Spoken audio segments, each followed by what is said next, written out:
Welcome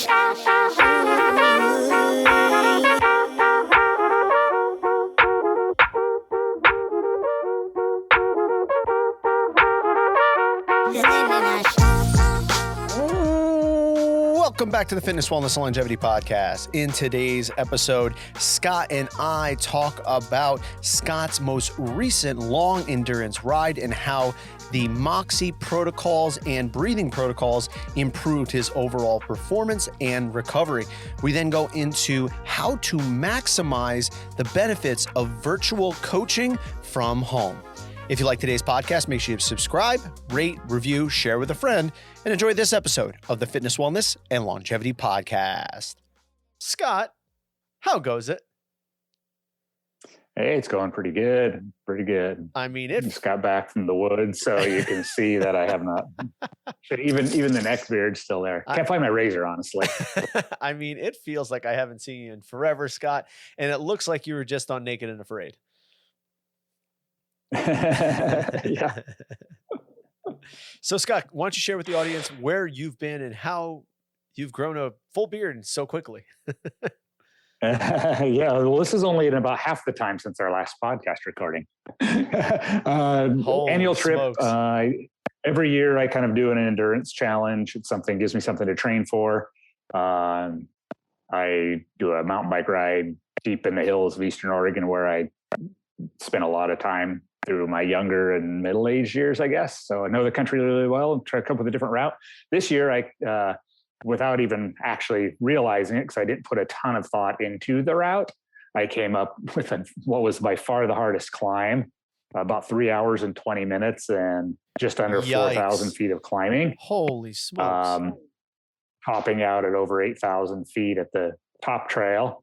Very rough terrain, progressively rougher as you got higher and higher.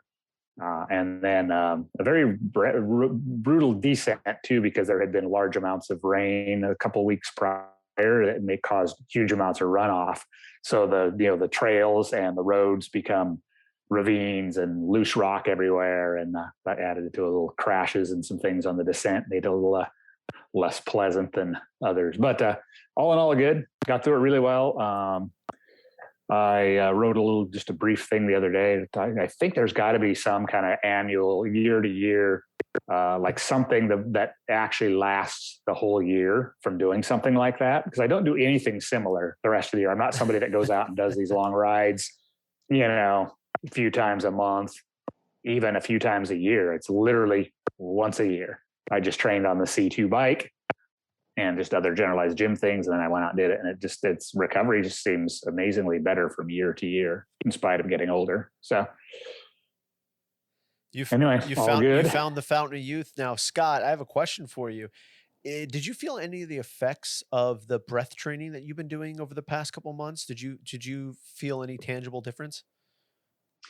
Yeah. So I tried a completely different respiratory strategy than I've used the last few years. So this year, now after doing the Moxie testing, I learned that I, accumulate CO2 too much in the muscle where I'm not able to get enough oxygen delivered. And over my training, I was able to change this trend. I used to see rising blood flow as I would do intervals and various things, which would indicate this. And over the training I did, I could keep that almost completely flatlined. In fact, I think I redid my 515 test, I think, since we last spoke as well, right? Yes. That was the last thing I did before I left. Yeah. So I completed the stage I failed at and got into the next stage. And the main takeaway there was, two things. I was able to utilize a lot more oxygen present in the muscle. So I had better mitochondrial density and various things that would allow me to use more. But I also, basically, as I went near failure, I did not accumulate CO2 at all. Generally, pretty much a flat line. So with that being said, I know in order to do that, I have to breathe at a much more rapid and full cadence and mouth exhales than what I had been doing. And so that's what I did on this ride. And I really did two rides. I did a short ride as kind of a tune-up, 2 days out, and it was about an hour of climbing, maybe 1,500 feet on a road. And I've done it this one I've done numerous times. And usually I'm very burst recover. I like to go away because I feel like I have to pause a little bit and recover, then go again. This time I could just chip away. I just go up and steady. I never really felt I had to stop. which that was different. And I came back way faster than I thought I would. And then on this much more difficult, longer climb, I was able to sustain. It was steep enough I had to stop periodically for sure, but I never felt any cramping coming on. I don't know if that's from the respiratory change. I nearly always will be near cramping, or will. Some years I have cramped at the top of these climbs. This one was a full hour longer and many, more 1,000 feet than any of the priors, but I had zero. The only other thing there was I also did a very large amount of sodium, being a heavy sweater and identifying that I'm, primarily you lose sodium in your sweat. As opposed to the other electrolytes, it's more disproportionate. So I really loaded the salt up this year. So anyway, those two things. Very cool. And my HRV the day after doing that was 5 hours of pretty high effort. I was almost identical to the day prior. Like heart rate was almost identical. Wow. Like it was almost zero change. And honestly, the next day I didn't feel like I'd done anything. I never got a bit of soreness. I never got a bit of systemic fatigue. Any rebound 2 days after, anything like that? I mean, I've been high. My HRVs have run high. And the spectral variance went a little higher than normal, but it was also within the normal what I was in the week prior to doing it too. Okay. So you had a baseline to go off of. Another question for you, Scott. Did you use any kind of recovery practices after the ride? Yes and no. I didn't do anything terribly different nutritionally other than just eat a lot more. But even with that said, I did not eat a ton. But the one thing that I did is we have a mountain stream right there where we camp. And I had made a nice pond in the stream by damming it up a little bit with my son, and he liked to play in it. So we would bathe in it every day. But I sat down with my whole lower body submerged for as long as I could tolerate. So it's pretty cold. It's pretty cold. It's only a few degrees above freezing. So it's almost like jumping in an ice bath. So I did do that. And I always feel great after being able to do that there.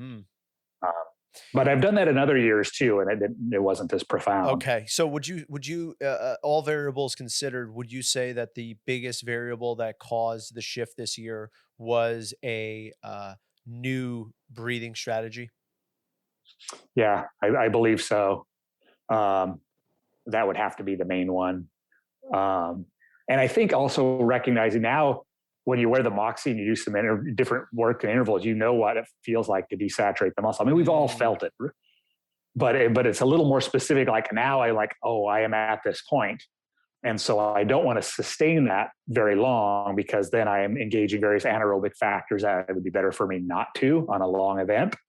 Now, a shorter event, maybe that'd be a different story, but for when you have hours to go.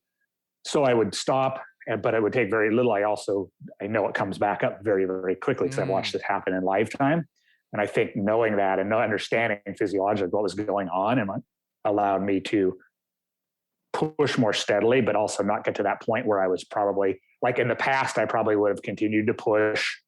I would often eye out a rock or a tree or a patch of shade, whatever. And I'm going to get to this even if I have to suffer a little extra just because it's a benchmark. Yeah. Whereas this year, my motto is let my physiology tell me where I stop, not a rock or a piece of shade or something. And that may have been, a factor in there as well. For sure. I think anecdotally, one of the things that, like, regular training, no problem, not really all that much soreness. You do one CrossFit open workout and you're crippled for a week. And I think one of the reasons it is because it pushes you beyond your physiological maximums, and you get that extra damage, extra waste, extra stress. And I think that's what causes that excess soreness that we're just not used to. Yeah, there's a really interesting podcast if anyone wants to dig into this. It's on the Upside Strength podcast, and I think it's Brian Kozak he interviews. He's a hockey guy primarily, but he's done a lot with Moxie and NIRS, and he talks about survival training and what kind of goes on physiologically when we get to this place that we run muscle oxygen saturation down to 0, but we keep going anyway. Wow. And lots of things clicked in my head. Well, that's exactly what we're doing in competitive CrossFit in many cases. So if anyone wants to dig into someone with a lot more experience in that area, that might be something to listen to. Very cool. Very cool. So Scott, I can't wait to hear more about all the Moxie protocols and what you've been learning from this. And I know that's going to continue as you get back to work in the lab, so to speak. But I wanted to shift gears today. Yeah. Just one last thing I wanted to cover was, during the pandemic and now in this post-pandemic world, I think a lot more people are working virtually on their fitness. They're either working one-on-one with a coach, personal training. I know that you had really good success with the small group classes that you're running through, CrossFit Portland now online. But I wanted to talk about how people can set themselves up for success when it comes to remote and virtual coaching. And I'll start it off with this, Scott. What are the things that you see people are doing that have allowed them to be a year in, still seeing success, still seeing consistency? Yeah. So a lot of people have it. I think it's a cool transition in a lot of ways. And I think one of the biggest keys is that you have to have a setup that's amenable to doing it is pretty important. That does not mean that you need to be on, what is it, the garage gym, Instagram page for your setup, which there's a few, right? You just need a few basics. And we've actually gone over a lot of the simple basics in numerous episodes, but the people I see most engaged have enough that they feel that they can get a good stimulus from. Yep. But then you also just don't necessarily need a lot. A dedicated area is helpful too. I think the people that seem to do better do have, it doesn't have to be a garage. Sometimes it's a basement. Sometimes it's a spare room in the house, but it can't also be your kid's playroom or maybe the kitchen. Not that those can't work sometimes for some people, but just in general, I would say a dedicated space is generally something that's going to lead to more success. I really like that, Scott. And I think there is good research to say that, and this isn't for necessarily for training, fitness training, but having a designed area where you would like work or study, always that's out separate and outside of your normal routine. It triggers something in the brain that says, "Oh, this is where we do this thing." So there's that, psychological switch that's switched or switched on when you enter that room and you go, "Oh, this is where we do this thing." So I think there's not only anecdotal evidence to say, but there's actual research to say that making that area where you do that thing is so important. Because it's going to have that connection to, okay, this is where I do my fitness. And then when I step outside of this, this is where I'm back into my normal life.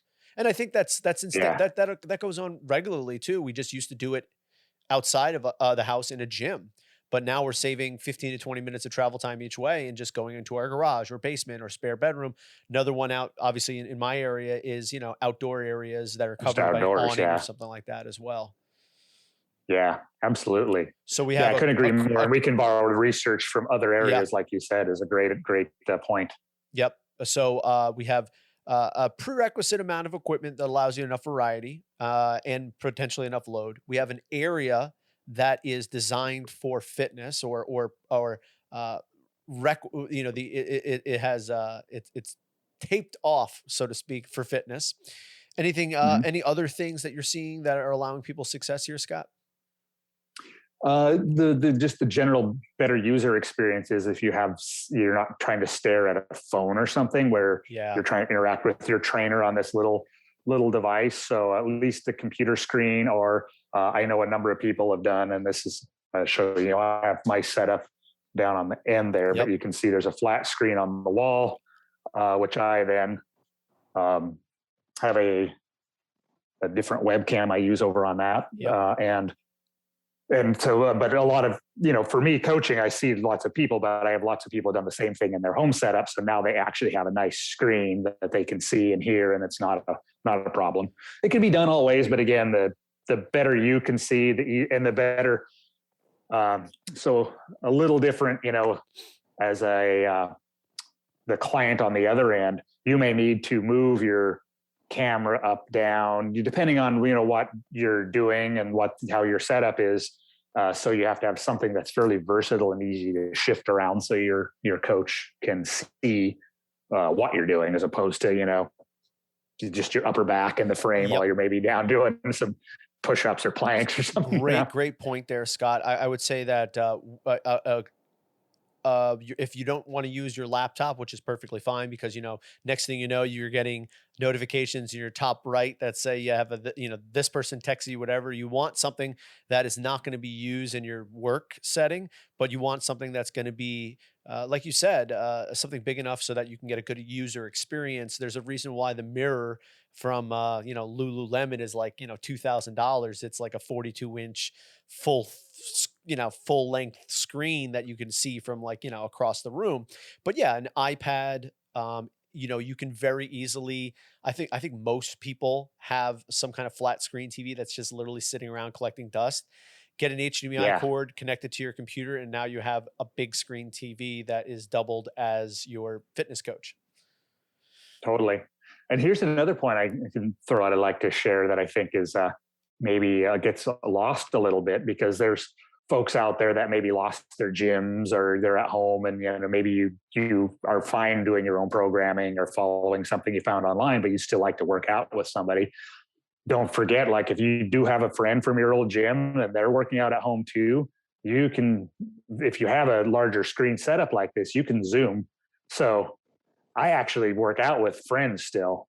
I'm here and they're wherever they are, but we still actually, and honestly, it doesn't really feel much different than working out in the gym. It really doesn't. Like, you hear each other, you're like, hey, what are you doing on this next set? Or, if you're doing some sort of a WOD together, right? You 3, 2, 1, go, you go at the same time.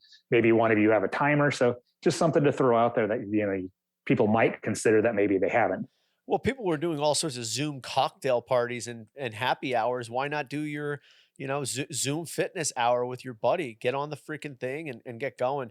One last piece of that I'd like to talk about in terms of the equipment necessary. Obviously minimal equipment as much as possible. I would love one monostructural piece of equipment that allows you to do non-weight bearing cyclic work. So whether it's even a stationary bike you get from Sports Authority for $175, if those still exist, the Sports Authority, a C2 rower, a ski, or a erg, or a assault bike. I think an assault bike is a great investment, anywhere between $600 and $700, and you can do all sorts of modalities or types of workouts there. But some kind of monostructural piece. I think a spin bike is a really simple one. But what are your thoughts on that, Scott? Yeah, no, couldn't agree more. I think that as soon as you get beyond the most minimalist setup, having one monostructural thing available, the exception, and I have some people here that fall into this category where they can easily go outside and run. They don't care if it's raining or whatever. They like running and they have a running route. Okay, then maybe that would sub in. But for most, you're going to need any of those. Any of those are great, but having one modality is really going to be beneficial. Absolutely. As in a pinch, you can do something like jump rope. You can, climb your flight of stairs. That's a nice little thing, though. Obviously use caution there.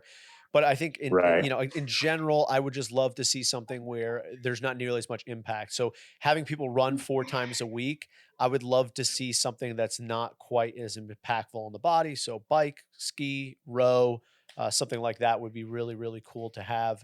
So kind of tying all that together in terms of the equipment. So kind of going through the list again here, Scott, we have prerequisite amounts of equipment. We have an area that you want to use. You want to have some kind of device or screen that allows you full, access to your coach. And on the opposite end, you want to have a decent webcam. There are web cameras under $100 that are super, super, super really, really good quality now. So that's not that big of a deal if you wanted to upgrade a little bit. Lighting is also something. I know lighting actually makes the most difference when it comes to being able to coach somebody effectively. If you're backlit, so if you've got your garage open and your camera is facing out toward the garage like that, it makes it very much challenging to have the silhouette only that you're looking at. Whereas if the garage, you're looking from the perspective of the open garage, that lights you just think about that. Overhead lighting is not terrible, but literally you can get a $50, not even a $50, but $20 light that you can mount to your computer or near your webcam that just lights you face on. So you get a better, a better image. All of these things are contributing to the coach having an easier time seeing, evaluating, and then intervening on things. So those little things can make, even wearing clothing that's not all monochromatic. So like all black clothing on an all black background or all white on an all white background, it makes it hard for you to see. Having black lower, black pants or whatever makes it challenging to see hip positions and stuff like that. So having some variance there, I know this sounds very nitpicky and whatever, but if it's just a matter of you choosing one pair of clothing or another, it's not that big of a difference. And it can make it's not that big of a difference in terms of what you have to do, but it does make a difference in the quality of coaching that you might receive. Yeah, lighting is a good point. Yeah, because I have some folks have dark garage gyms and things where it's rather hard to tell what's going on. Yep. So the last component here, Scott, is let's talk about programming, because I think this is something that a lot of people, you throw a stone on the internet now, you hit about 15 programs back to back that people are just, it's all over the place, because I think everybody's jumping on the bandwagon of, training from home. So I know this can be a podcast in itself, Scott, but can you just give our listeners a little bit of help of distinguishing a good program from a bad program? Wow. Yeah. And I know that is a big question. That's a podcast in of itself, but if I could distill it down to just a few sentences, I would suggest it coming from some sort of a coach that you're already aware of and know that they are good at what they do and are respected at what they do, and not just somebody who sounded cool on the internet you've never heard of. That would probably be one. And then it should fit your goals. There's such a range of programs. Is it going to be highly focused on strength? Is it going to be kind of a blend of a whole lot of abilities? Is it going to be, just a basic another version of CrossFit? Is it going to be, bodybuilding or whatever, so distill it down also to what you're hoping to get out of it. And then I think, as always, we talk about, make sure it's realistic for you to do. If it's only a 5-day-a-week program and that's only ever going to happen in the most best case scenarios, maybe that's not the best fit. Yep.